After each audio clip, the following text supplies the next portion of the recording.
Okay, so we're going to look at the period of the sinusoid. The interval over which a sinusoid repeats itself is called the period. So y equals sine theta and y equals cos theta both have a period of 360 degrees. Okay, so from our previous work on transformations, we should know that the graph of y equals sine 2 theta can be drawn by taking the graph of y equals sine theta and applying a horizontal compression of 1/2. Remember, the k value is always thought of as a reciprocal, and you have to remember that little trick, okay? It's opposite of what the a value shows. So y equals sine 1/2 theta would mean a horizontal stretch of 2, and y equals sine -3 theta would mean a reflection in the y-axis followed by a horizontal compression of 1/3. All right, so the first thing I want to do is just quickly draw the sine wave. Okay, so I'm going to do that right now. All right, so there's our sine wave. Okay, and we are going to do the next one in red. So y equals 2 sine theta. All right, so what I want to do is go down to the bottom here because it tells you to do a little calculation for the period. So the period of the functions y equals sine k theta and y equals cos k theta is 360 divided by k. Don't even worry about the negative, okay? So you're going to take 360 degrees and divide by k.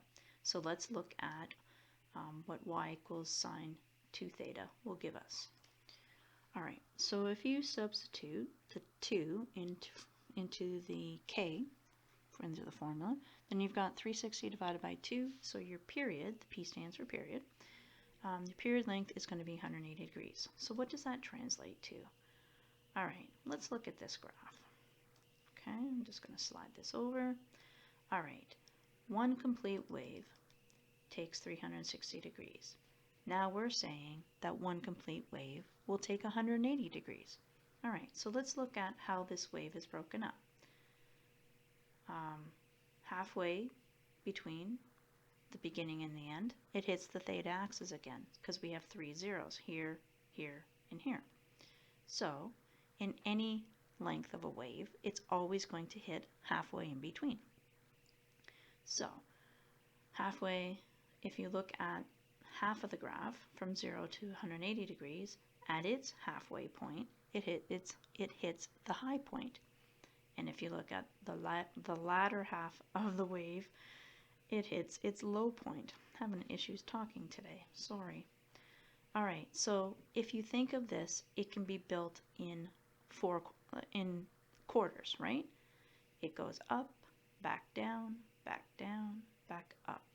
There's 4 points after its start. Okay, 4 distinct sections. All right, so if this graph here has a start and an end 180 degrees later, then we can build our graph using the information we know from the original graph. Halfway between the start and the end, it has to hit the theta axis again, right? Or the axis of the curve, right? Because the axis of the curve is the horizontal line that divides any sinusoid in half. All right, halfway between the start and the middle, it hits its high point. So that's at 45 degrees. Halfway between the middle and the end, it hits its low point. Okay, there's my wave. Okay, it goes up, comes back down, it goes back up. So I've got one wave here.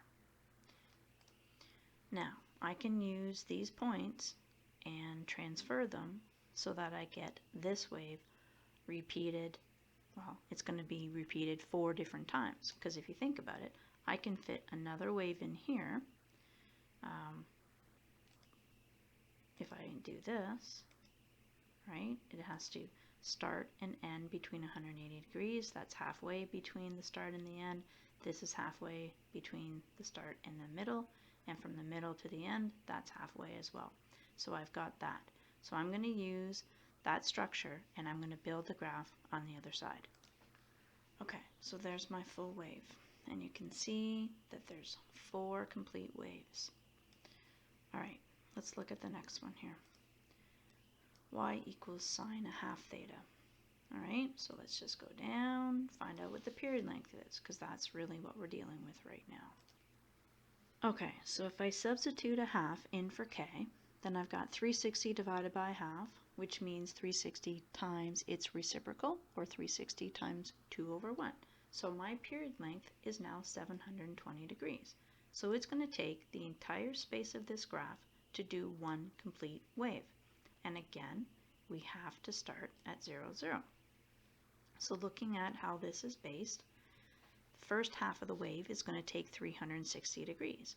So that means on our blue graph, from here to here is now going to go from here to here. And if we remember, halfway between the first part of the graph, it hits its high point. So halfway would be 180 degrees. All right? So I've got half the graph. Now I'm going to slide this over and we'll do the other half. Well, the other half must go down and then come back up, right? Because again, this is a continuous graph. If this has already hit its high point on this side, on the right-hand side, then it has to hit its low point down here. So it hits the low point halfway between these 2 points. So that's got to be at a negative 180 degrees. All right, so now I've drawn it in, and you can see the green graph now. Okay? All right, we've got 1 to go. So let's do this one in black. All right, so our main concern here is to find out what the period length is. So let's go down here and sub in that value for k. All right, so when you do that, remember, you're only using the positive value. You're ignoring the negative. The negative tells you there's a reflection, but it doesn't really tell you that the period length is negative 120, because that really wouldn't make much sense. Okay, so when you divide it, you see 120 degrees. All right, so let's take a look here. Again, it's going to start here, and now we know it's going to start and end in 120 degrees. Now, if you remember, each of these vertical lines is 30 degrees apart. So 30, 60, 90, 120. So again, looking at how the blue graph is built, halfway between the start and the end, it hits the theta axis again, or the axis of the curve. And normally between the first two, it hits its high point. But because we have a reflection here, it's going to hit its low point. So halfway between here and here is 30 degrees. So this is going to be the low point. Halfway between the middle of the graph and the end of the graph, it's now going to hit its high point, again, because it's been reflected. So you have one of your waves.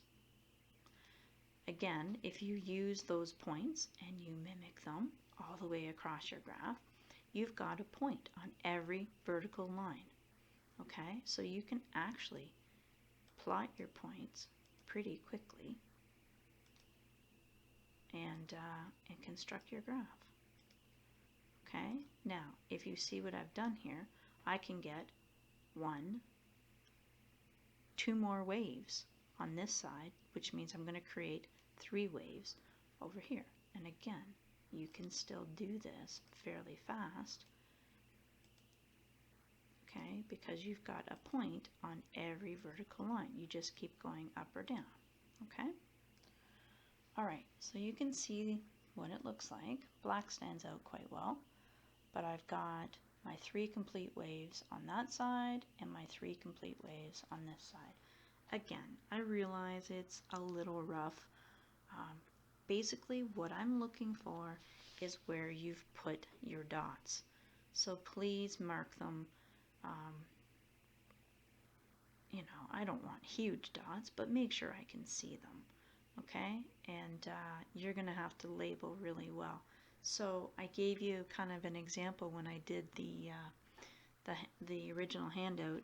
Some of your lines can be solid, some of them can be maybe thicker than others, or maybe dotted, or a straight line with slashes on it or something like that. You're going to have to figure out a way to distinguish your lines so that I know exactly which one is which, because of course I'm not going to see color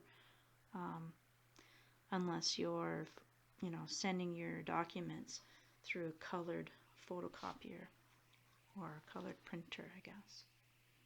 Okay.